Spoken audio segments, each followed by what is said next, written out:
So here I am in beautiful Alexandria, and it's another gorgeous day here. So I'm going to talk to you about what the Giza Plateau looked like in the past.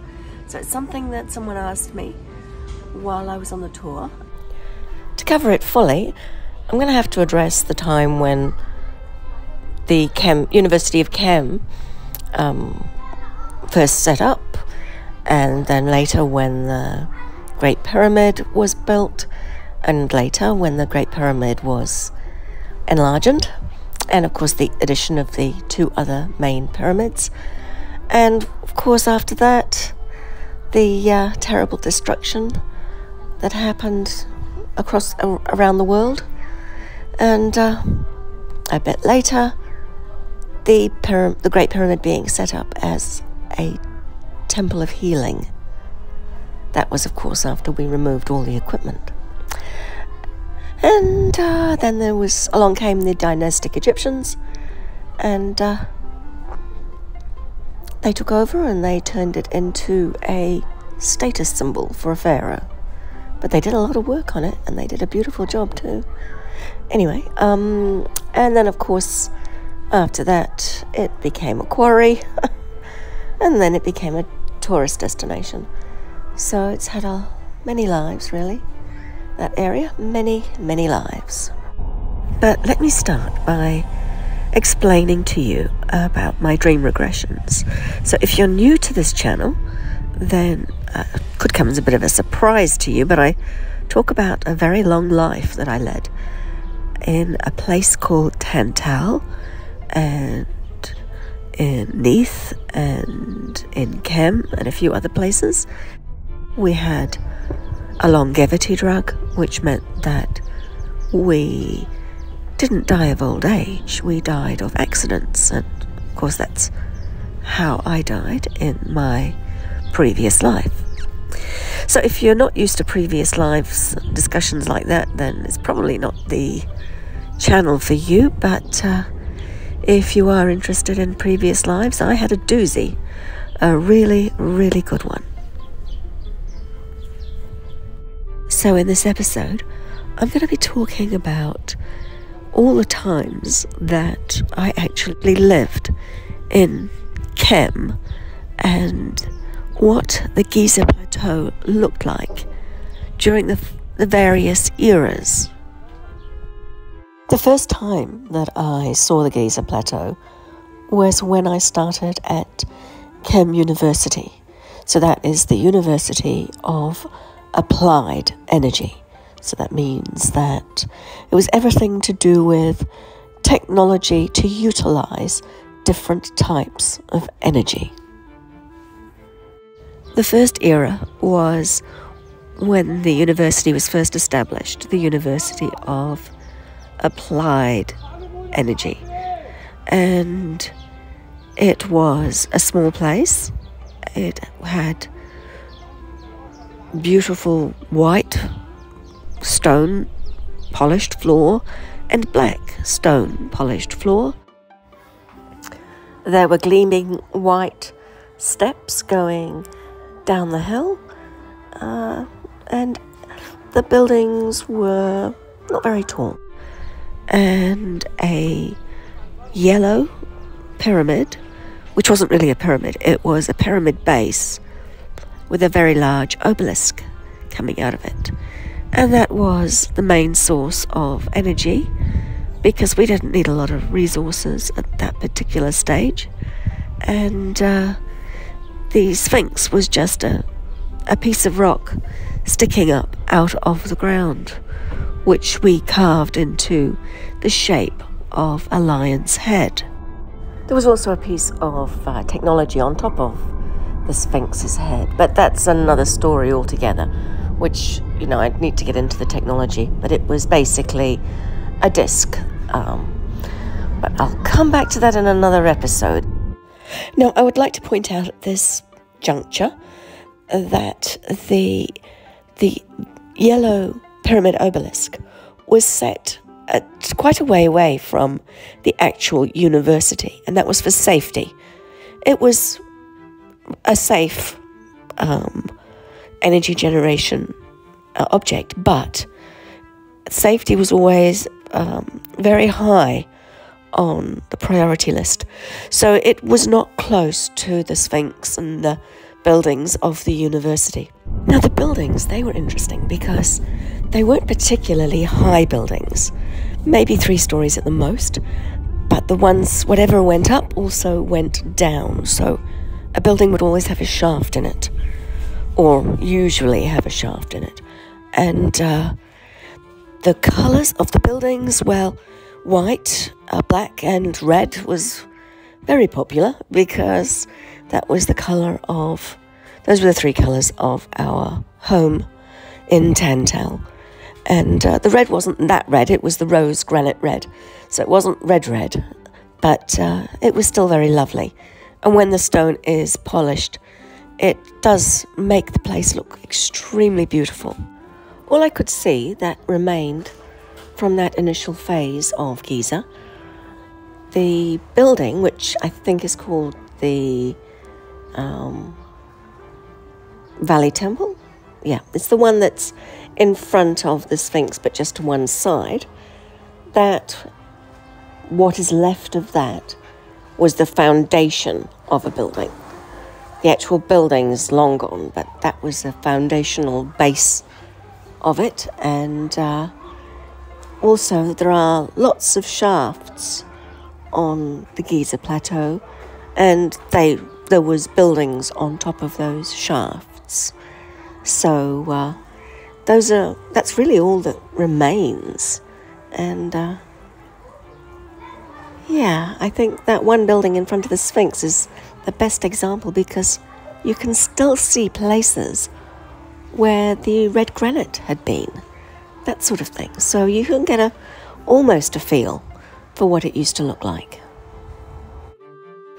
But everything that was under the ground tended to be the machinery or storage, that sort of thing. So everything above the ground was always very beautiful, and everything underneath the ground was always very functional. So that's the first stage. That's what it was like when I first went to university in Chem. It was small, it was beautiful. There were no plants in the area. The area had been cleared of plants, but all around the outside there were lots of plants. So all you had to do was walk to the edge of the university, and there were oodles of lots of greenery. It was very lush. It was very beautiful. I didn't really spend a lot of time in Chem after I did my 10 years at the university. So I would go there to visit and to have, catch-ups with people and follow up on things. But I didn't actually live there again for some time. So when on the tour, we all went to the Giza Plateau, it did not feel very familiar to me. It didn't look like the way that it looked in my dream regressions. It wasn't until I got to the area where the Sphinx is that the familiarity came back, and I could see in my mind's eye the places that I'd been and where the buildings had been. And yeah, I felt a little bit sad because the place seemed a bit wrecked. So Chem was very small and very cute for a very long time. I'm thinking possibly in the vicinity of 12,000 years before. Well, it was after Bella took over that things started to change, when Uran was overthrown, who was the first leader. Then there was a great demand for more resources, and Chem was seen to be the place where it was possible to expand and get more energy. The yellow pyramid obelisk was no longer enough. Population growth in Tantal and in Chem was exponential. It was enormous. So of course there was an enormous demand for resources. And I'm not quite sure when a about it happened, but I think it started during the reign of Bela, when the first stage of the pyramids that we know today were undertaken. But by the time the next leader took over, Jipe, the need for resources became even greater, foremost in everyone's mind, and Kem was considered to be the right place to generate the necessary energy that was required. So some effort was put into expanding the energy production of Kem, and what we know today as the Great Pyramid was, let's say, it was made a lot bigger, and the two surrounding pyramids were created in order to take over some of the aspects of the functionality that originally was located in the one. So that meant that the main pyramid could just concentrate on being energy production, rather than anything to do with communication or anything else. This time frame was one that I had nothing to do with. I had heard about what was going on, but I was not there and I didn't see it, and hence it's not in any of my dream regressions. My time was spent in other places, like in a place called Tehut or in Neath, or travelling the world helping people, but very little in Kem. But later on, when the Great Pyramid was built, because of safety, the university did have to be moved away into a different location. So it was all driven by a demand on resources, and the pyramids, once the pyramids were complete, they weren't the beautiful gleaming beasties that we imagined them to be. They didn't become so beautiful until they were renovated later on, when the dynastic Egyptians took over. But really, just until that point, they were very just practical, and, well, they were good looking enough, but they weren't anything gleaming and gorgeous. They were just machines, really. So then along came the deluge, and there was a lot of destruction. The pyramids were still standing, all three of the main ones, and the pyramid obelisk. The actual obelisk had, at this point, been snapped, so it was not intact. And the site was essentially abandoned after the deluge and all the disasters that happened around that time. Until, of course, we went to retrieve all our technology, and Tehut decided to use it as a base to help humanity. So from this perspective of language, which you can see in the episode specifically on that topic, and also from the perspective of setting up a place of healing. And by healing, it was not just physical healing, it was spiritual healing, and it was trying to help the primitive people to have a more civilized approach, to be more, less warlike, let's just say that.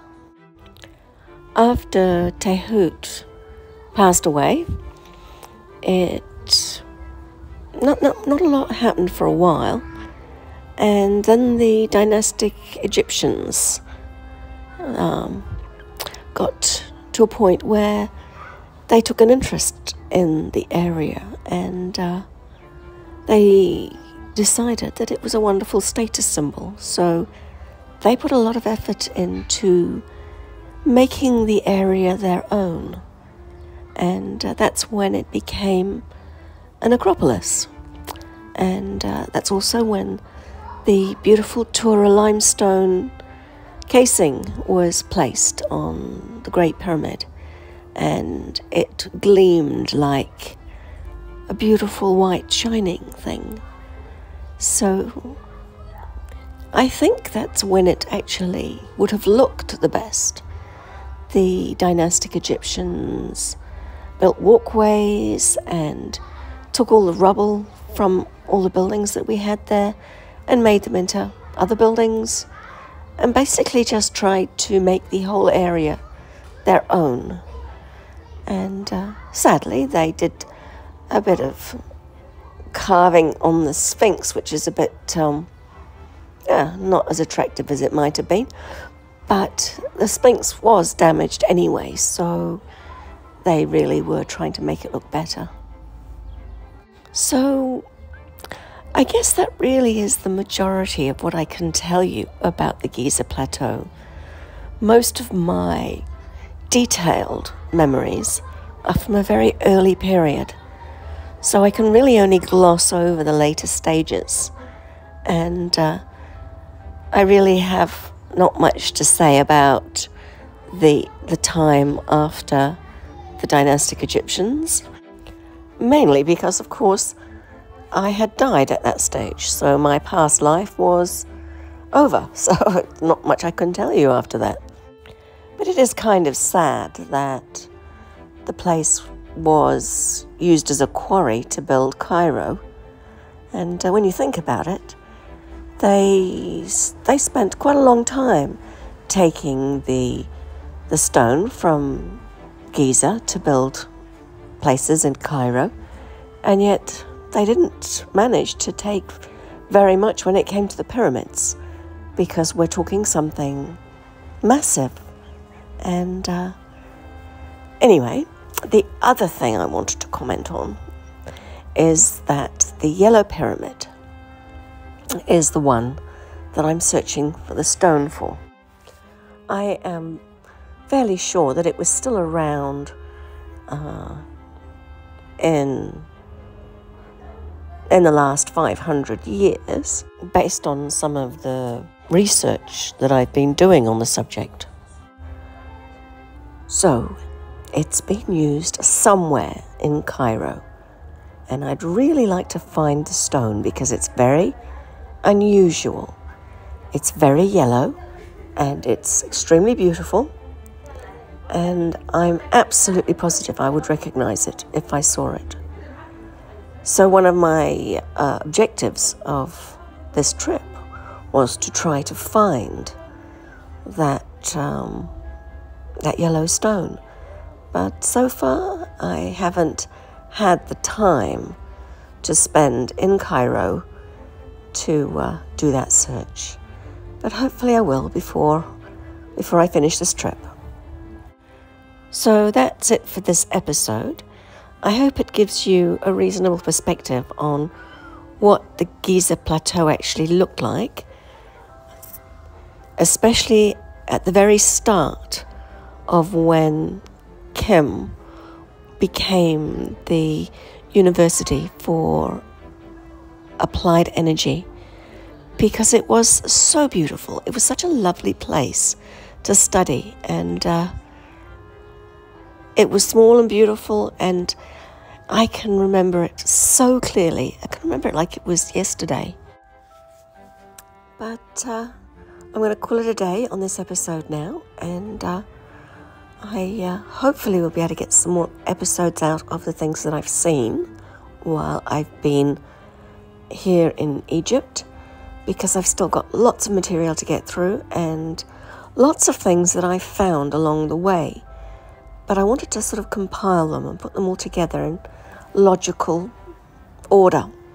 And so I'll keep working on that. And in the meantime, you'll see other episodes of different places. And yeah, I'll just continue enjoying Alexandria for one more day. Okay, bye.